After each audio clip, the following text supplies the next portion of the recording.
What's up, YouTube? Bahamut Terminator vs. 5, and we're back with another Top 5 Countdown. You guys might be surprised by this video, but it was very fun making the last one, so I thought I would also center on lists of all kinds of things, Pokemon, Mario, and Final Fantasy. Let's face it, for those of us who have played Final Fantasy, we all run across at least one job that's just really fun to use and spam. In this one, I'm going to count down my top 5 favorite Final Fantasy jobs and classes. The only rule is that I will only include jobs that I've used, so unfortunately you won't see a mime on this list. So without further delay, these are my top 5 favorite classes in Final Fantasy.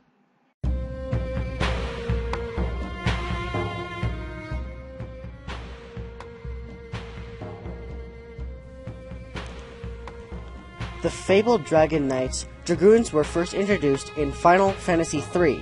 But they didn't get a lot of attention until Final Fantasy IV came along with Kain Highwind.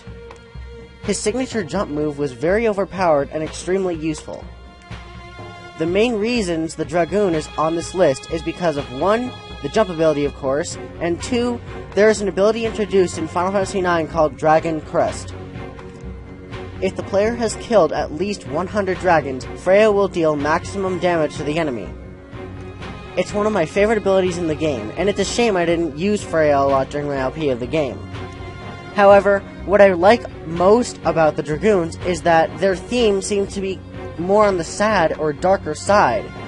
Like Kamari abandoned his people to protect Yuna, and then is made fun of because he abandoned his family. Freya abandoned her home as well, in Vermisia, and then is tortured with despair as her home is completely decimated. I really love the dark history of the Dragoons, but I'm not really sure why.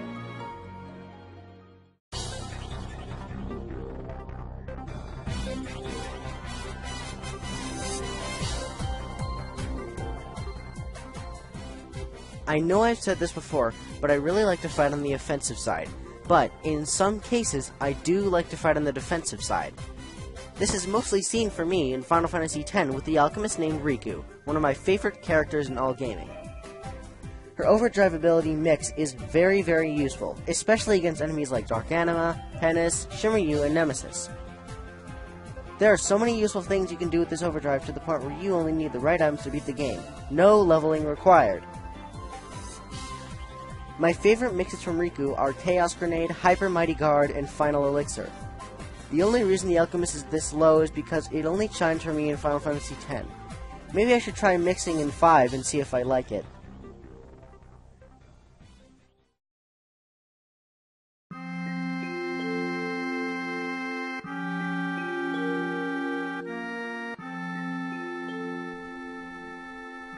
The Monk is one of my favorite jobs to use midway through Final Fantasy V, and again, I feel like I should have used Amarant a lot more in my LP of 9.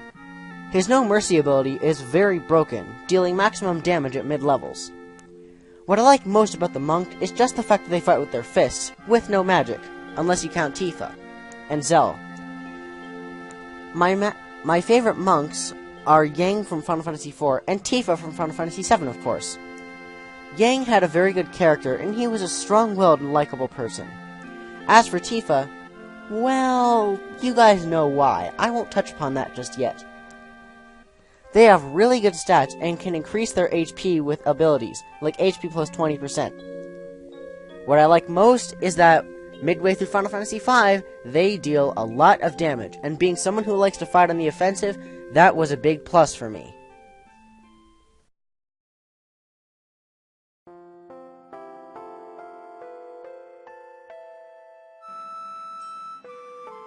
Oh, the Summoner.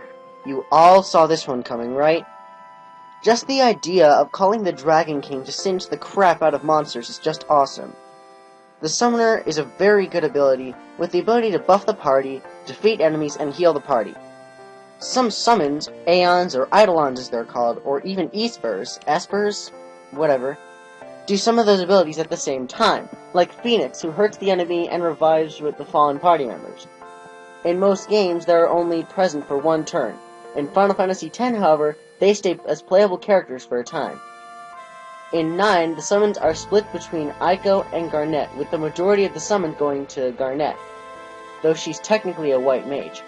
but her trance summoning has saved my ass on more than one occasion, which is a very good reason for it to be on the list.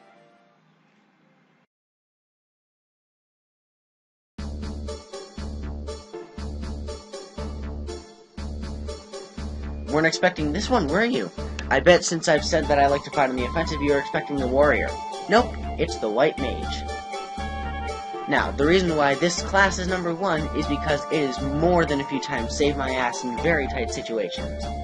This is the class I spam the most. It's the job I use in almost 97% of my fights in any Final Fantasy game. To quote Dark Kefka, could you imagine how hard this game would be if there was no white mage? Some aren't pure white mages, but they are a combination of classes like Garnet from Final Fantasy IX, who was a white mage and a summoner, and Yuna from Final Fantasy X, who could be anything from a warrior, to a summoner, to a black mage, to a white mage, to a few and far in between. Though they don't have very high defense, their ability to heal the party at command totally makes up for it. However, along with the ability to heal, they can pack a really big punch with Holy, the most powerful white magic spell in the game. Since the white mage is so helpful, protecting it is always your first priority in battle.